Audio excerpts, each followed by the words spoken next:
Right, this is the bit I'm kind of dreading. So let's see. Oh yeah, actually there is one lead just beforehand I can show you, which is very simple, but it's basically just a sort of harmony lead. Now, I'm not sure if it's both of the second and the third chorus. It might just be the second chorus, but at least from what I gathered, they can hear harmony over the top, like a lead harmony during the half step key change. So when it goes to,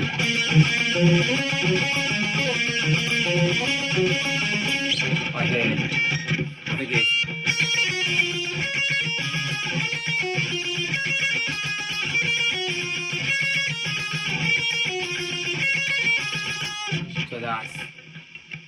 so 3 of 8 here, and then 4 on the high E, and then 4 of 8 on the B, and then same thing, but just 3 of 11, 1 8 on the high E, and then 4 11 on the B.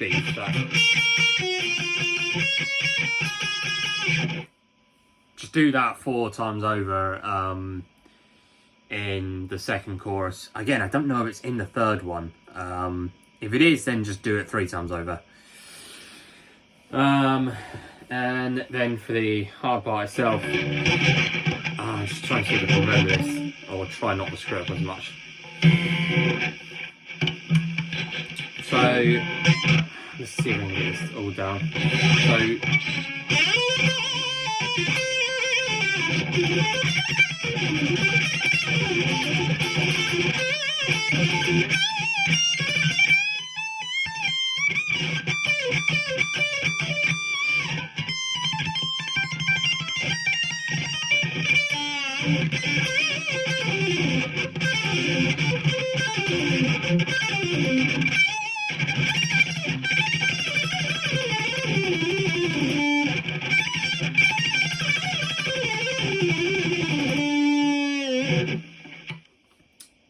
So again, slow down the parts are.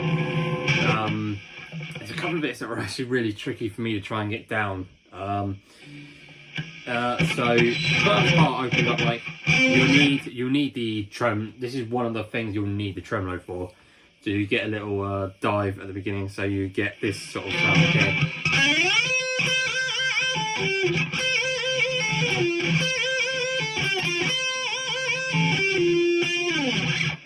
So again, that's you.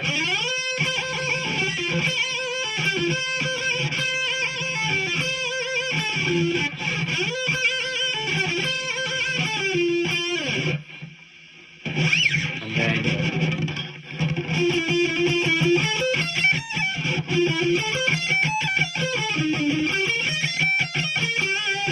so that's one bit I struggle with here. Also, to get this properly down, you need a 24 fret guitar as well. So a tremolo and 24 fret. It really does make a good use of the fretboard here. I mean, like a lot of songs, but for this one especially, he really makes good use of it. So that is that picking pattern here is 17, 16, 17. So that's on the D, 17, 16, 17, and then 16, 19 on the G, and then jump all the way up to high E, so 15, 17, 19, 17, 15, and then back down to 19, 16 on the G, and then basically do the same thing 2 frets down. So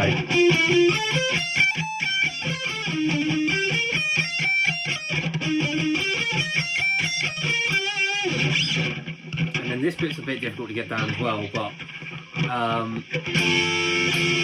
this little chord here, fret on both, fret on 12 on both the G and the B, so, and then 14 on the D, so that's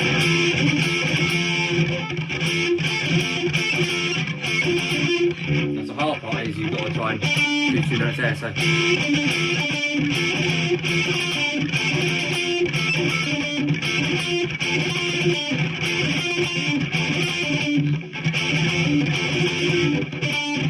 and then after that do a bend on the 15th here, So it's bending up to D at least.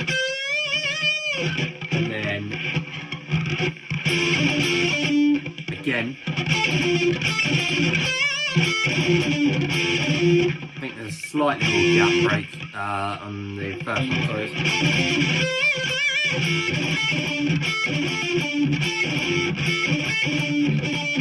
and then bend on the high E, the 17th. So it's bending up to A or so. And then a little run here.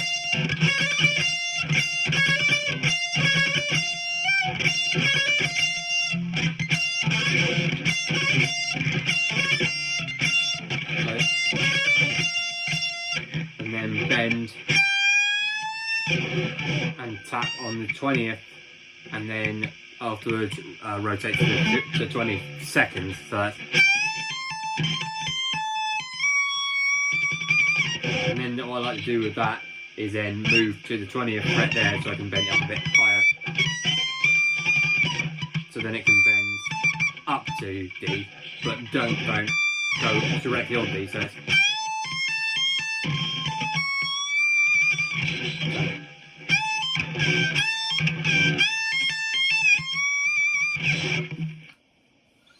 also like to try not to miss. The next part here is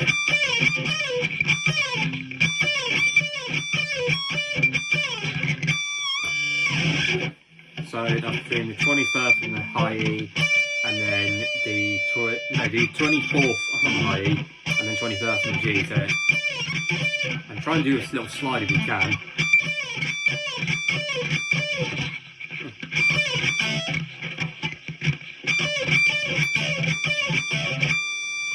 I think you'll be able to get away with 5 slides. And then the last one, just do a little, just a small little flutter tap of the or tap of the tremolo. So you get it. And then this little tapping section here. Start from the 20. Keep tapping on the 22nd fret. But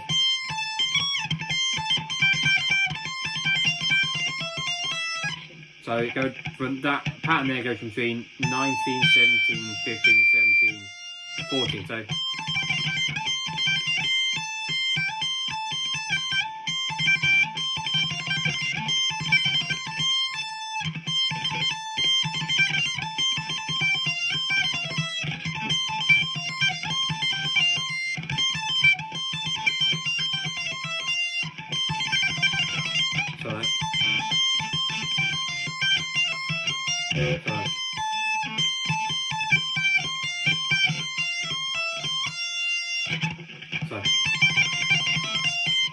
So remember that. So again, one more time. So that's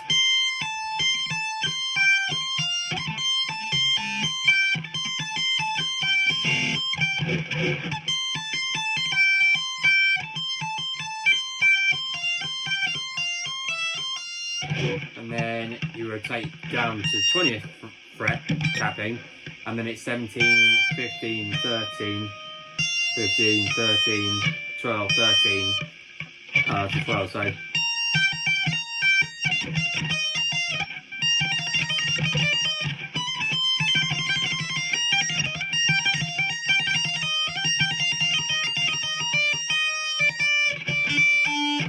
that.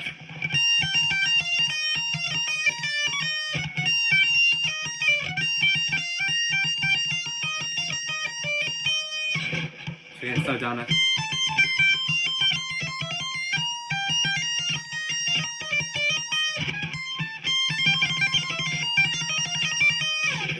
And then the last bit, to quickly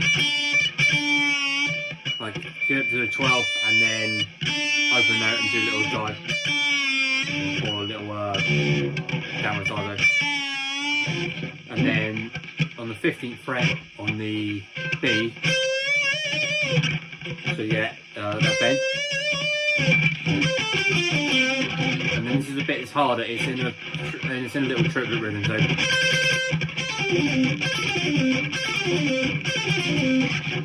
but it's hard for me to try and get them to speed. So that's that, and then bend on the 17th fret on the high E, and then this next little rung, which might sound a little bit complicated, so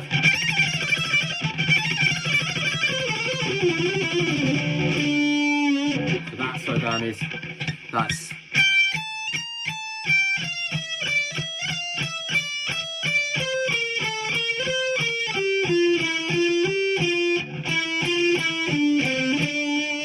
so again, so down to that. You go back and forth like on the other two frets in the pattern. Oh, I'm terrible at explaining it, so I'll show you.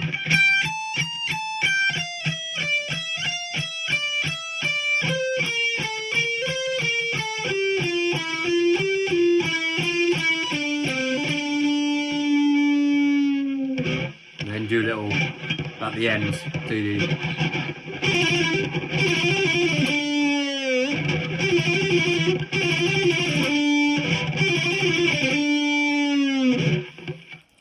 and then a little dive with the tremolo, so that's again a little bit faster speed, so that pattern is.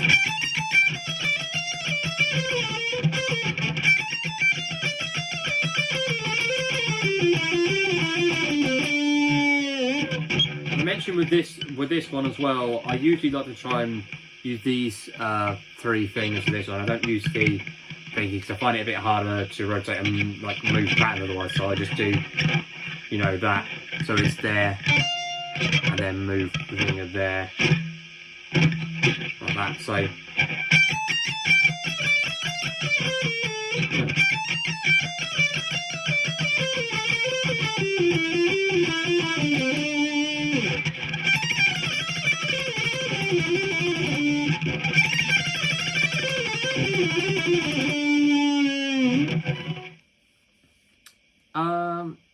And then that's, I'm thinking, right, that's pretty much the full song. So yeah, I'll stay tuned. I'll see what I can do for, well, either next time or later on today. I might see if I can try and do something like Silent Night, Bodom Night. That might be fun. Yeah. Or I might be able to do, now I might be able to do some more Cannibal Corpse on the 7th string. And especially now that they've released the Violence Unimagined tabs, now I know how to play all the songs. It's just managing to play them. And the majority of that's going to be in G sharp. I'll see whether or not I use the pedal for it, but yeah. A couple of the covers I did, so stuff like some of my more famous ones. I think still my biggest video, Murderous Rampage, that's going to be redone because there's a couple of parts that are different in that, and also I might see if I can try and include the Rob Barrett solos. And I say specifically the Rob Barrett solos because, one, no way am I doing the stuff from Eric, because, you know, his shit's hard. But also because tuning wise, his intervals are a little bit different. He uses for G sharp and A sharp, he uses the same intervals as a 6th string, whereas Rob Barrett, even though he uses a 6th string, uses the same intervals as on a 7th string, which is obviously what I've got. So if I do solos, it'll be from Rob Barrett, which means a couple of things. One, I'll need to add in the solos from each of those. I know I've got it in for Inhumane Harvest, but that means I will need to add the solos in for Cerements of the Flayed, Murderous Rampage, Necrogenic Resurrection will need that solo, and I'm glad because I really did want to play that solo. It's just at the time I did not know what it was, and I just had to completely figure that one out. But I was actually 95 to 92% close to that material as well. One thing that did throw us all off, or at least for me, it threw me off, was the fact that Inhumane Harvest is in G sharp standard tuning. Yeah, I was a little bit surprised by that. I know I had Rob Barrett solo in there, but I'll probably try and redo that as well. But I'll be glad to redo that, because that means, like, seeing it in G sharp, it makes a lot of sense now. There are some parts that are going to be a whole lot easier, and it won't sound it won't sound as terrible or crappy as it did before. Because trust me, I wasn't very happy with that. I was a bit disappointed, but now it makes sense. And I'll see what I can do, you know, for all the other songs. The Eric songs are going to be kind of difficult. Over Torture might be, not over Torture, not that much over Torture, but it'll be difficult, you know. It's just difficult working out what the parts were. I think that might be one of the easier ones. Ritual Annihilation and even Condemnation Contagion, with some of the, you know, the whole chord picking.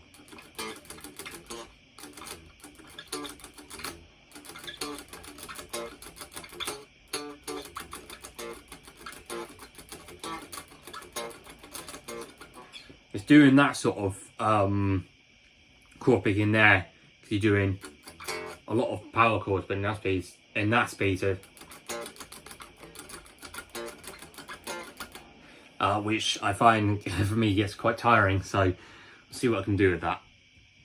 But yeah, Inhumane Harvest is actually G sharp, so that means the only 3 songs on the album that are in A sharp are Murderous Rampage,